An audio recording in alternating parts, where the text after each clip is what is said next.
So Timpo717 checks in and says, Russ, would you agree that trading for Zegras is a sign Briere is moving to phase 2 of the rebuild? Yeah. I was just saying this with Mertitas a little bit ago. So I think if we hooked up Keith Jones and Danny Briere to a lie detector test. Let's get Maury Povich. What's Maury up to these days? If we hooked them up to a lie detector test, right, and we said, what was the original plan? Here's my guess, right? This is just based on some inference and nothing more. I think that years ago, what was it, a year and a half, 2 years ago, when Jones and Briere were officially given the reins and Torts was still here, I think that their plan, especially when Mishkov fell to them at 7, was, all right, we're not going to get Matvei Mishkov over here until the 26-27 season, which gave them effectively 3 seasons for them to tear things down, maybe not all the way to the studs, but to tear things down, build back up through the draft, eventually through trades, through free agency.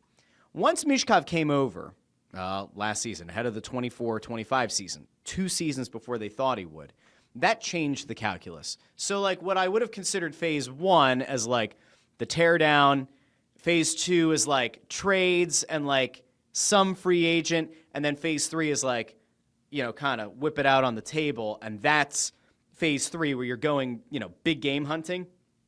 I think they found themselves in this weird spot where for the first year, they could do phase 1. When Mishkov came over, they were kind of throttling. They were kind of like in between that line between phase 1 and phase 2, because ultimately what they saw last year is they don't have, or they didn't have, good enough centers to get the most out of Matvei Mishkov.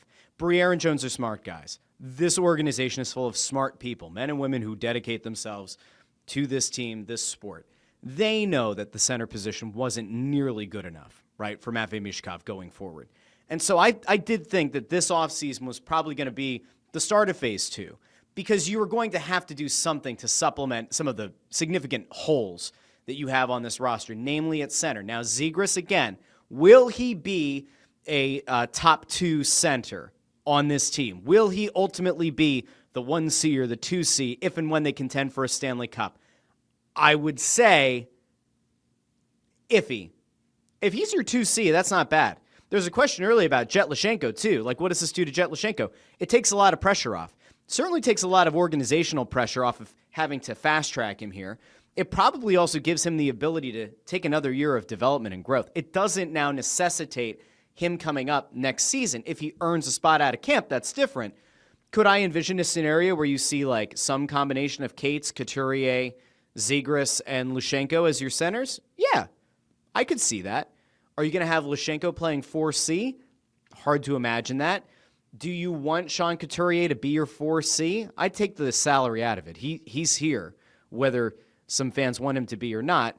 I don't think he's going to be nearly as bad as a 4C typically is, right? But, like, could I envision a scenario where Lashenko is playing, like, bottom 6 minutes? You just paid Noah Cates. You probably don't want him to be your 4C. If he is it the worst? Like, maybe you have some combination of Couturier, Zegras as your top 2 centers, at least to start. See if Zegras can hold up to being a center. See how he plays with Konechny and Mishkov and Tippett and Forster and the whole crew. Cates is your 3C. Lashenko's your 4C, or maybe you flip them. It doesn't really matter. The big thing is you need to see that continued development of your wings. If nothing else, you need to have at least good enough talent at center to maximize those younger guys on the outside, to help Forster take that next step, to help Tippett take another step, even though I think he'd probably be the one that I'd look to move, honestly, would probably be Tippett. And then you have guys like Mishkov that are obviously going to need the time. Now, that, again, shouldn't stop the Flyers from potentially going after a center in the draft. Like, if Higgins is there at 6, you take Higgins. If you like O'Brien better, fine. If you like Brady Martin better, fine. If you want to trade up because you think that Frondel's going to be the way to go, cool. If you think you could somehow swing a trade for the number 2 spot in this draft and go up and get Michael Misa, or maybe there's a pick no one sees coming at number 2. You trade up to 3 and you get Misa there. Like, I don't think it'll happen, but like anything's possible. My long-held thing that I continue to try to manifest is that the Flyers are going to move up from 22 to somewhere in the early teens and get a Roger McQueen, and then you get to find out over time if he can grow into that massive frame and if the talent is there and if he plays hard and maybe he ends up being the steal of the draft.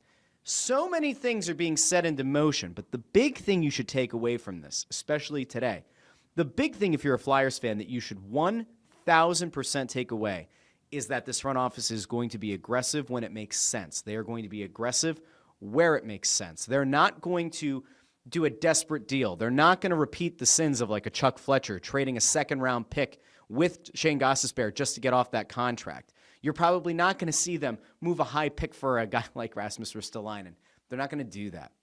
I mean, hell, if we had been honest here, I saw somebody, I think it was Anthony DeGrazio over on Twitter earlier this morning, put out, like, what would you trade for Trevor Zegras, like, to get him in orange and black? And I said I wouldn't, right, because my mentality was it was probably going to cost you a future first-round pick, or maybe it was going to cost you multiple seconds or a conditional pick and a player. And I didn't think that it was going to be worth it. In fairness, I don't think anybody saw Trevor Zegras getting traded for number 45 overall, a fourth-round pick, and a bottom six forward in Ryan Poehling. Poehling was a really good player for this team. He's a valuable bottom six guy. I don't want to make it sound like Poehling sucks, because he certainly does not. He was a good fit on this team. He was a good guy for them to have. But like, you have those three assets and you trade them and you get a guy who comes back who could potentially be one of your top two centers potentially. He's only 24 years old. Yes, there have been injury concerns. Yes, he's never gotten to the 30-goal mark. Yes, there have been concerns about whether or not he can hold up and ultimately play center long term. He's 24. You bring him in. You see if there's any kind of legitimate chemistry that he can have with Mishkov, with these other young wings, and you go from there. And this also shouldn't then stop them from potentially pursuing a center in the draft. Nor, by the way, if you ultimately find that Zegras is probably better suited to be a wing, it shouldn't take you out of the mentality that Porter Martone is worth the number 6 overall pick. Like, if he's the best guy on the board at that point, I'd rather them take the best player available, especially if they think he's ultimately going to be the best player available at that spot, like long term, like that he's going to have the highest ceiling. He's got to be at least considered. Mr. McPhilly says, I really like that Briere made this move early in the week, and it wasn't a panic move made after other things failed post-July 1st. I would also say, without knowing for sure what's going on with Maxim Shibanov, right? Like, this has been like the point of contention on Flyers Twitter between myself and some other people. Hockey News Hub put out on Sunday that, like, Hockey News Hub, I don't know if Hockey News Hub is a guy, lady, another gender. So we're just going to say Hockey News Hub. So Hockey News Hub put out that Shibanov was going to sign with the Flyers. And then like an hour or two later said, you know, the agent over in Russia says that he has not signed with anybody. He has not agreed to anything. Cool. It's important to note that with a guy from the KHL like Shibanov, they're going to have a Russian agent, right? They're going to have representation over there. And then they're going to have representation in the U.S. That's kind of how this works out. Now, what has happened in the past is sometimes you have multiple people saying on the other side of the ocean that they represent a player. Now, you could have like 2 or 3 people say, oh, no, he's my player. And that causes a lot of problems communication-wise. When you get stateside, at least it's pretty simple. It's like, this is the guy who signed to this agent, this agency. No one knows, right? Anybody who tells you right now that Shibanov is signed is not telling you the whole truth.